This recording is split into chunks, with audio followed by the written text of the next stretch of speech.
What's up, guys? This is Alex from Beyond the Veil Horror Podcast, and today we're going to be doing a spoiler-free review of Split.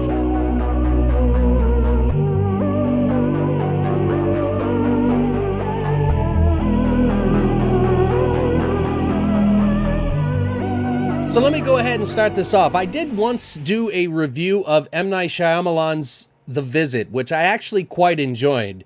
It was kind of a step in the right direction for him because I think a lot of people had lost hope in some of the movies that he had done because he'd maybe gotten a little too formulaic. Now, with this movie, Split, that just came out this week, he's doing something that is similar to the old style that we all love from him. M. Night really did an amazing job with Split, and I think this is one of the better films he's done to date. Now, I can't say that it's like the best film I've ever seen, but it is definitely one of the most intelligent, well thought out, and directed films that he's done, and it definitely harkens back to some of his earliest films. I can't even tell you. We got James McAvoy, and then we also have Anya Taylor-Joy, who was in the movie Morgan recently. Seems like she must be like a new hot star on the scene. I think that both of these actors did an amazing job. James McAvoy obviously takes the cake for me, and I think a lot of other people. The movie was actually supposed to have Joaquin Phoenix in it, believe it or not, instead of James McAvoy. Joaquin Phoenix did do that movie where he actually had a mental breakdown, tricked everybody into believing he was like having a mental breakdown. It was talented. I don't know, I think somehow some people just didn't appreciate it. Apparently Joaquin Phoenix's contract they were having issues with it. So it's probably a financial thing, I don't know. But either way, James McAvoy actually did an amazing job here. And he did do another movie where he had multiple personality disorder, or they call it dissociative identity disorder now. But he did do a movie by the name of Filth in 2013. So I haven't seen that film yet, but maybe that's part of the reason why they chose him. This movie deals with a specific type, which is the dissociative identity disorder.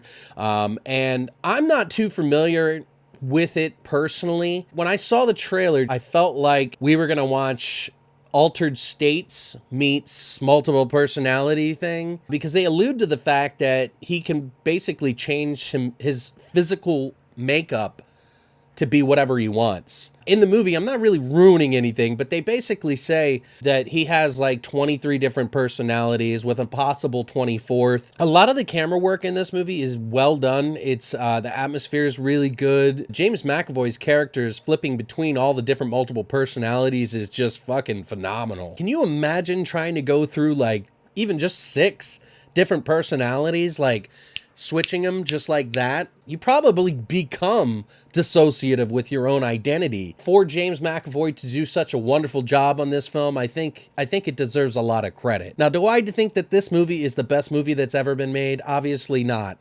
But I still think it's worth going out to the theater, especially if you're fans of like The Sixth Sense, Unbreakable, things like that, because this is definitely an M. Night classic. I've heard that Split was actually one of the most difficult movies that he had ever made. One of the most challenging for him. I find that super interesting. It seems like he's kind of got his groove back. And personally, I saw it coming when The Visit came. But a lot of people were kind of up in the air with that movie. They didn't really understand it. They didn't know if it was a comedy or a horror.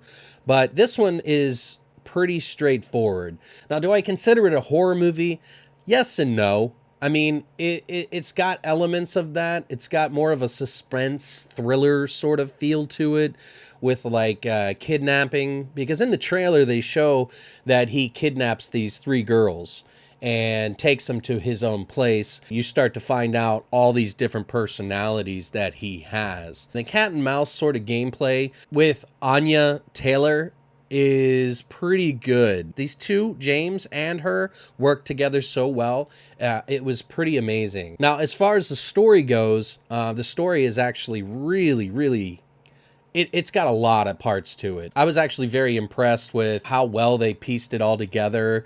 They have flashback. It kind of throws you off, and it's not one of your typical like M. Night twists. Sort of is, but it isn't. Like, there's so many different twists in the end that I was just like, is the movie over?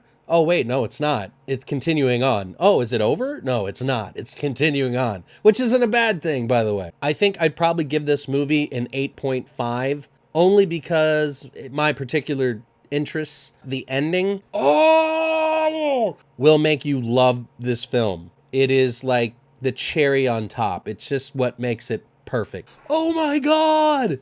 There is some amazing acting in this. One of the other people that I thought was really amazing was James' therapist, Betty Buckley.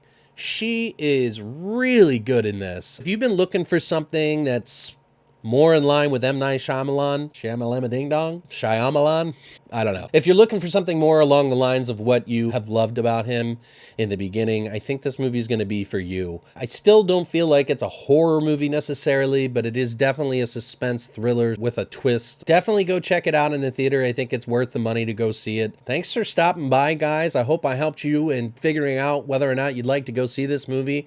I'm planning to do more of these if I can. We are going to be doing a new episode here for the Beyond the Veil Horror podcast. We post it everywhere on YouTube, Twitter, everywhere. So if you have a chance, please follow our links below so you can check that out. We're going to be doing a special episode where we do a new segment, Grave Plots. We basically pull a name out of a hat of a title of a movie that we made up on the spot without thinking, and then we break down the plot. So you're not going to want to miss that. It's actually pretty cool. Thanks for stopping by, guys. I hope you have a wonderful week, and we'll see you soon.